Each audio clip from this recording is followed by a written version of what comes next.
পৃথিবী হয়তো বেঁচে আছে, পৃথিবী হয়তো গেছে মরে, আমাদের কথা কে বা জানে, আমরা ফিরেছি দৌড়ে দৌড়ে। কিছুই কোথাও যদি নেই, তবু তো কজন আছি বাকি। আয় আরো হাতে হাত রেখে, আয় আরো বেঁধে বেঁধে থাকি। সত্যি তো যে পৃথিবী রোজ মরে যায়, হারিয়ে যায়, ঝরে পড়ে, সে কোথাও বেঁচে থাকে আমাদের ভিতরে। গভীর রাতে সে প্রদীপের মতো জ্বলে আমাদের বুকের ভিতরে। তারই নাম স্মৃতি। সেই স্মৃতি নিয়েই বাঁচি। আজকে লস্ট এন্ড রেয়ার রেসিপিজের দর্শকের দরবারের এই পর্বে থাকছে তেমনই স্মৃতির গল্প। তার সাথে থাকছে সেই মানুষটির রান্না। যে মানুষটির কথা বলছি তার একটিও ছবি নেই, তাই আপনাদেরকে দেখাতেও পারবো না সে ছবি।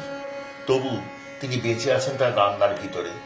আজকে আমরা শিখব একটি অদ্ভুত সুন্দর রান্না, বার্মার প্রভাবান্বিত চট্টগ্রামের রান্না, মানিক দিদুর চাটগাইয়া চিংড়ি বাটা।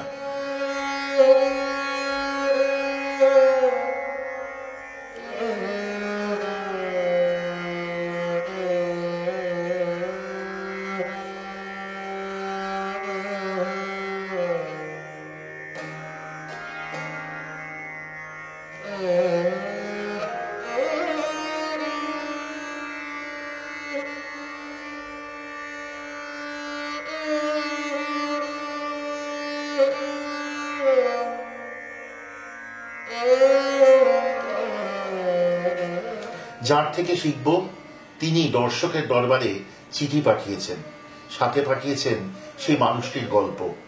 শুনবো সে গল্প, দেখবো সে রান্না। তবে তার আগে আমরা আলাপ করে নেব শ্রীমতী সুস্মিতা ঘোষের সাথে।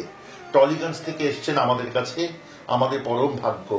শুনবো সেই গল্প, আগে আলাপ করে নিই। নমস্কার দিদি। নমস্কার দিদি, আপনার চিঠিতে সবচেয়ে বেশি মন ছুঁয়েছে মানিক দিদুর গল্প। নামটাই অদ্ভুত, মানিক দিদু। এবং তাছাড়াও তার জীবন সম্বন্ধে যেটুকু বললেন অদ্ভুত সুন্দর। একটু দর্শকদের বলবেন, আমাকেও বলবেন। মানিক দিদু ছিলেন আমার মায়ের ছোট পিসি। তো উনি নিজের আনম্যারিড ছিলেন, তো দাদাদের সংসারে থাকতেন। কিন্তু দাদাদের সংসারে থাকলেও যেহেতু স্কুল টিচার ছিলেন, সেহেতু মানে ওনার একটা খুব ছোট বোন হলেও খুব প্রতিপত্তি ছিল বাড়িতে। মানে সবাই ওনাকে, মানে ভাইরাও সব, দাদারাও সবাই মেনে চলতো আর কি ওনাকে। আর ভাইপো ভাইজিদের কাছে তো প্রচন্ড ফেভারিট একটা, মানে ভালো ভালো রান্না করতেন। স্কুল থেকে আসার সময় নানা রকম খাবার টাবার নিয়ে আসতেন ওনাদের জন্য, ছোট বাচ্চাদের জন্য। এরকম মা ছোটবেলাটা খুব ভালো কেটেছে মানিক দিদুর সান্নিধ্যে। এটা কি চট্টগ্রামে? না, চট্টগ্রামে কিছুদিন খুব ছোটবেলা, দাদুরা তো চট্টগ্রাম থেকে চলে এসেছিল, আমার মা চট্টগ্রাম দেখেনি, মারা সব কলকাতাতেই।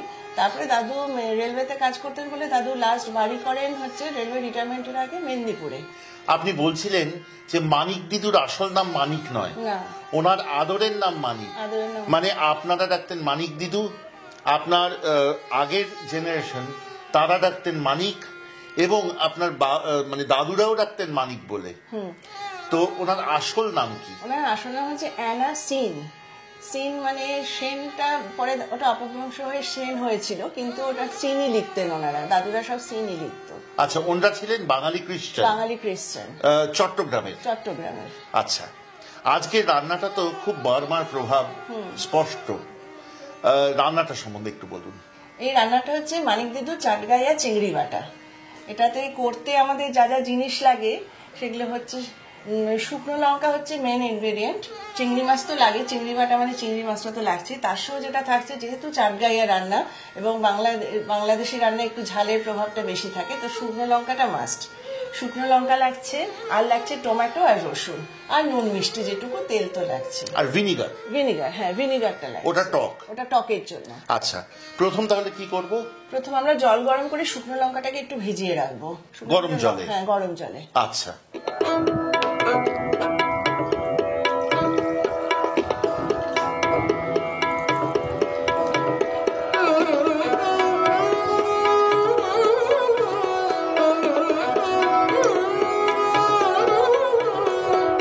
এইবার দিদি, এবার গরম জল তো আমাদের চড়ানোই আছে। আমরা টমেটো গুলোকে একটু স্লিট করে গরম জলে মিনিট 2 রেখে তুলে ঠান্ডা জলে দিয়ে দেবো। আচ্ছা, মানে ব্লাঞ্চ করে নেবো।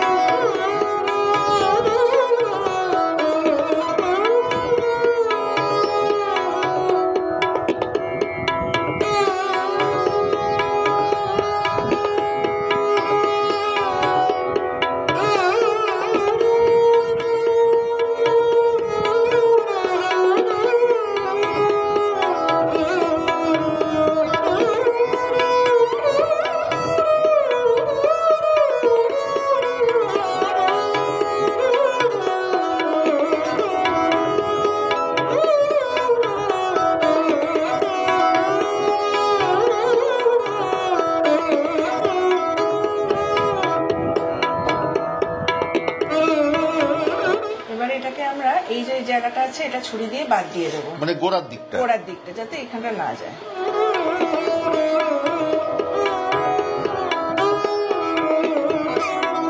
এবারে আমরা এই টমেটোগুলোকে একটু ছোট ছোট করে কেটে নেব। আচ্ছা,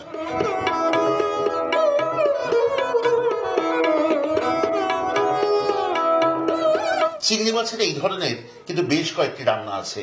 চিংড়ি মাছের বালাচং আপনারা সবাই জানেন, যেই রান্না প্রাচ্য জুড়ে খুব বিখ্যাত। আরেকটি রান্না আছে যেটি পাই আমরা রেণুকা দেবীর বইতে, চিংড়ি মাছের বালাচাও।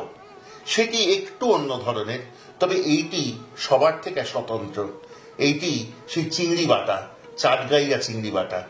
এবার যে গরম জলে শুকনো লঙ্কাগুলো রেখেছিলাম সেগুলি ভিনিগারে ভেজাবার পালা।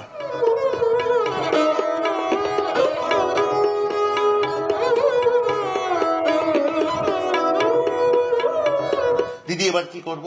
এটা যেহেতু চাটগাইয়া চিংড়ি বাটা, তো আমরা সবার আগে আমরা চিংড়িটা বেটে নেব। আর আচ্ছা। চিংড়িটা একটু বাটা হয়ে গেলে তার মধ্যে একটা একটা করে এই ভিনিগার, লঙ্কাটা, টমেটোটা আর রসুনটা দিয়ে দেবো, দিয়ে আবার আবার বাটবো। বাটবো ভালো করে। আচ্ছা, তাহলে মাথা লেজা ফেলে মাঝারি বা ছোট চিংড়ি নিচ্ছি পরিষ্কার করে নিয়ে।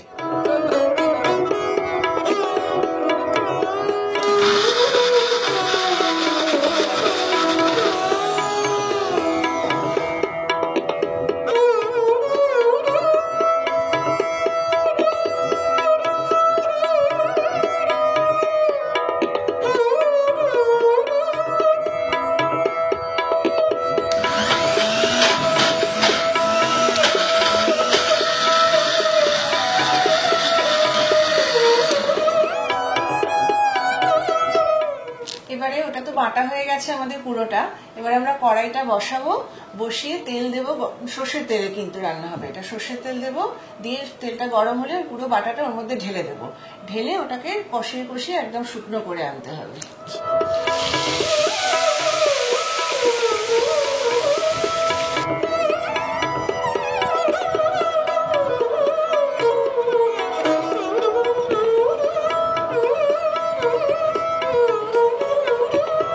দিদি ভাবতে খুব অবাক লাগে, অতদিন আগে চট্টগ্রামের মতো জায়গায় অবিবাহিতা মহিলা, কিন্তু তিনি মানে স্বাবলম্বী, স্বাবলম্বী, শিক্ষিতা এবং স্কুল শিক্ষিকা। হ্যাঁ, স্বাবলম্বী পেশায় নিযুক্ত, এবং তার একাধারে দাপট, এদিকে স্নেহ। কি অদ্ভুত সুন্দর মেলবন্ধন, সেটাই। যে নিজে নিজের শির দ্বারা সোজা রেখে বাঁচছেন, আত্মসম্মান বজায় রেখে বাঁচছেন, এবং ভাইদের কাছে, আগের প্রজন্ম, পরের প্রজন্ম, সবার কাছে সমান প্রিয়। প্রত্যেকে মানিক বলে ডাকে, এত প্রিয়। আমরাও মানিক বলেই ডাকতাম, মানে আমি ছোটবেলায় পেয়েছি ওনাকে, মানিক দিদু। মানিক দিদু। কি সুন্দর একটা মানে সমতা, ব্যালেন্স যেটাকে বলে।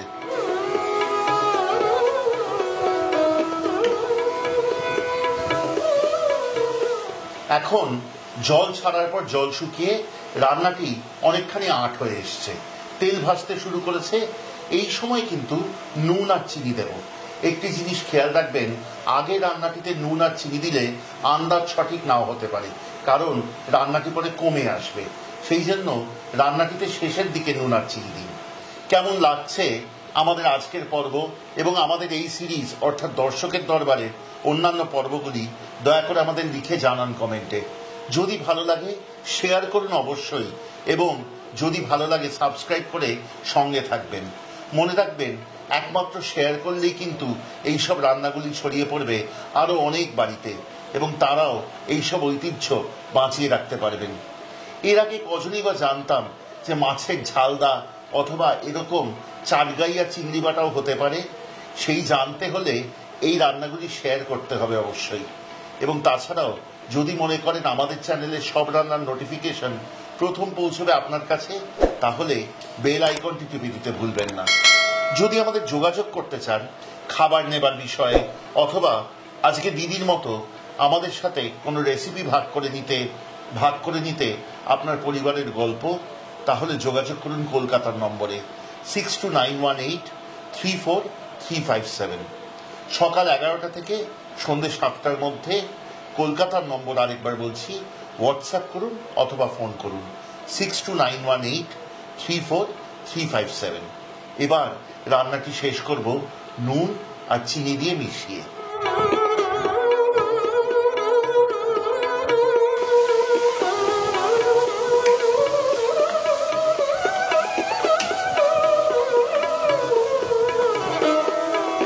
এই রান্না কিন্তু পরিবেশন করবেন অবশ্যই গরম ভাতের সাথে, সাথে থাকুক কাঁচা লঙ্কা আর পেঁয়াজের টুকরো।